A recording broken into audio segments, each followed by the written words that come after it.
all fit that category? At some point in time, we are all weary. Now, we think that when the wedding is over, we won't be as weary. But guess what? We still get that way, don't we? We just added something on top of the list to make us more weary. God says, come to me. Not only do we need to come, but the rest requires that we take. Take. It sounds a little selfish, doesn't it? But what about when we do get close to God, or we get to God? After we make that decision to follow Jesus' command to come, then we have to take, you will. Jesus says, take my yoke upon you. Now, I have to tell you, I've always found this a rather interesting passage of Scripture because, like me, we're not used to a yoke as Jesus is talking about it, right? When I think of a yoke, what do you think of? I'm cracking an egg and I'm putting it in the skillet, right? That's what I think of. So I can get my over easy egg with a little salt. With that. But that's obviously not the yoke that God is talking about. It doesn't say, here, I got an egg for you, take the yoke. It's not how it goes. Not even spelled the same. But Bailey McBride, in case you are not familiar with this, what a yoke simply means. If you've seen the yoke, it's a wooden piece and it has two big loops. And it means that it's a means by which they use to govern an animal. And they would put 2 oxen in there, 2 horses in there, and they would link those animals together. Why? For greater strength. Pretty much to actually see this, you have to go to a third world country today. Don't think you're going to see much of this in the United States unless you're going to the old, how Cellar Village might have had something like that. I don't know with that. Okay? But you just don't see it because we have modern things. And when I've seen the real thing, you think about that. I can't imagine. So Jesus says, take my yoke upon you. So it means he wants me to get in there. I don't want to do that either. When you think about it, take my yoke upon you, he says. The idea is totally counter to our point of being free. We live in a culture that says, I want to have individuality. I want my personal freedom. I want to do it my way. I want to resist bondage. I don't want to consider going under someone else's yoke. That challenges us. You see, when we decide to willingly take Christ's yoke upon us, we're invited to lay aside our personal passions, our desires, especially those that are of an immoral or sinful nature. It says, put those aside. I've got a different yoke for you to put you upon in. All those things that burden us down, I want to give you something different. You see, the things of the world can no longer take priority in our lives when we come. We need to take on his yoke. And for us, maybe this is the reason why we haven't been able to find true rest yet in those difficult times. Maybe it's that same thing that comes towards us, the same website, the same substance that keeps knocking on our door, wanting us to engage in it again. And when we do, we believe a lie that those things are going to satisfy our need. That we're going to find rest. It's kind of that entitlement aspect. I'm entitled, so if I do this, I'm going to get rest. I'm going to feel better about it. I deserve to lash out at that person. They yelled at me first. And that creates the wrong type of environment. That's not the yoke that we're talking about. We have to give those things over. We can learn again and again that the world can only offer us false hopes and promises for true rest.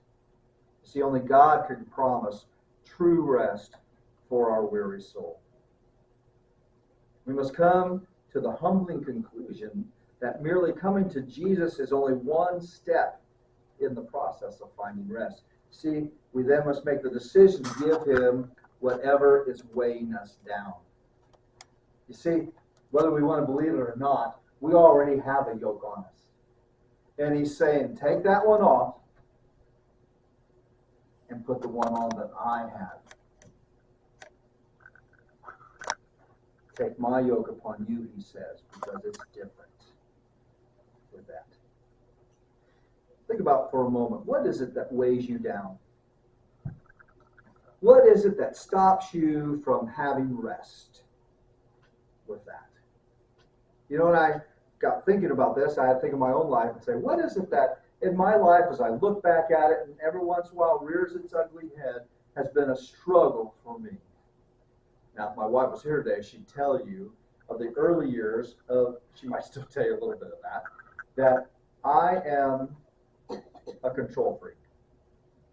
I like to control my surroundings. Okay? And I think that just started out as I was younger. Things were different. They were hard for me to learn and do those sort of things. And I felt if I could learn to control my surroundings and all those things, I controlled my destiny.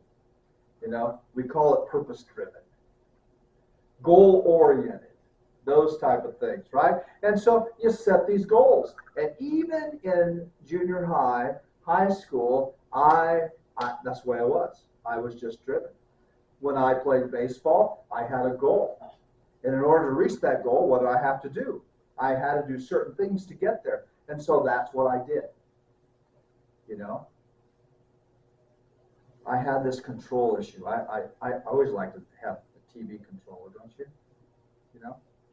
Honey, where's the TV controller? Do you have a TV controller? Those type of things. And more than one time in my life, God has put me in situations where I have been, I'm just going to call it drowning. You're up to your neck in life and the reality and the difficult and the struggles that you're going on. And you're treading water just like me. And you know what? The analogy here goes, I can't swim, to be quite honest with you. I have literally almost drowned. Somebody had to pull me out of a pool one time because they thought I was joking. They threw me into the pool not knowing I couldn't swim. I'm going to suggest they need to understand that you can't swim and that you're actually drowning. Because every time I could come back up the top, I could go there, and I did one. I put a 1 up in the air. I went back down, I was struggling. I finally get back up, and I put a 2 in the air. I don't know, to my human nature. They thought I was joking, and all of a sudden I could hear them go, I don't think he can swim. And they actually got in and pulled me out. Those are the type of situations where God reminds me and teaches me, hey, you think you know what's going on in life. I'm going to put you in a situation that you have no control over. So here I am. God says, hey, you need to let go. You take my yoke upon you. Okay? It's lighter and easier. And you know what? I'm the one in there with you. That's how we begin to have rest. Hebrews 12:1 says, therefore, since we are surrounded by such a great cloud of witnesses, let us throw off everything that hinders us, the sin that so easily entangles, and let us run with perseverance the race marked out for us. You see, we have to throw off everything that keeps us from rest. Things of this world are not even worth comparing to God's rest. And He can provide it if we're willing to take it. Take off our yoke, put on His. We come to Him if we're going to get that rest. We have to take His yoke, take ours off, and that we have to realize that we need to learn. Jesus says, let me teach you because I am humble and gentle at heart. Would you say you're teachable? Are you? I'm sure I've told you the story when I was in college. We did these mock interviews. And I'm telling you, it was for youth ministry class, and I rocked it. I hit it out of the ballpark. There's no way these guys would not hire me, right? Now, realize I'm 19 at the time. And I'm doing this. And I get in there, and I get back, and they went through, and they says, Mark, you know what? You were the best prepared that we've had. you have vision, you have goals, and you have all this sort of thing, a vision for ministry. He says, but you know what? We wouldn't hire you. Well, why is that? He says, you just came across as that you were not teachable. That you were set, this is the way to do it. That's that control thing, remember? That control thing, this is the way we're going to do it. You know, my wife still tells a story. I find this very funny. Is that, you know, we get there, and so I have my first meeting with the education ministry in my first ministry, okay? I'm 22, right? We get in there, and I'm saying, you know, I thought the meeting went great. So there was a ministry team and all that sort of thing, and we get in the car, and I said, honey, how'd you think that meeting went? First thing she says, I think you owe Teresa an apology. And I'm going, are we in the same meeting? Right. And she says, I said, well, after I thought about it for about, I don't know, 10 seconds, I said, well, what do you mean? She says, well, basically you said, this is where we are. This is where we're going. Jump on board or get out of my way.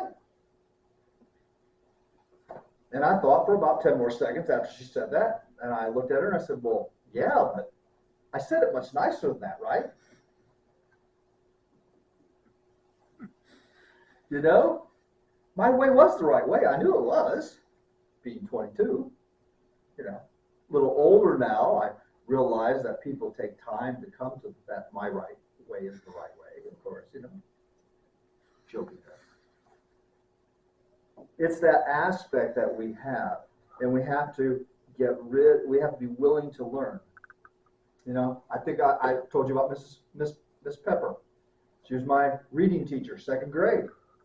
I did not appreciate her when she says, Mark, you are so dumb, you will never learn to read. So I learned to read in spite of her and despite of her with that. But we have to realize that we need to learn. We have not arrived. Okay? If any of you think you've arrived to ultimate perfection, I'm here to bust your bubble today. Because trust me, if I haven't reached it, just kidding there. You know, we all have examples. Think about those difficult teachers we've had. Those that we didn't like, and they motivated us in a negative way sometimes. Miss Pepper, it was a positive. I was only in second grade. My gosh. Don't call me dumb. But I also had as a sophomore, had a teacher, Mr. Reynolds, who was biology. He drove me nuts.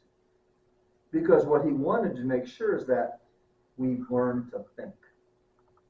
And he'd ask us questions if we'd done certain things. And, you know, if we hadn't, he said, I think you better go try that out. Well, he may give you something that didn't even work. He just wasted my time. You know, I've been a control freak all my life, not just later in life, you know, in that way. And so, and it's easy, though, to learn from someone who practices patience and humility and gentleness. And that good news is that's who Jesus is. That's the qualities of Jesus. And he asks us to let him teach us his ways. Are you teachable? The beautiful thing about God, as we noted at the beginning of the sermon here, is that he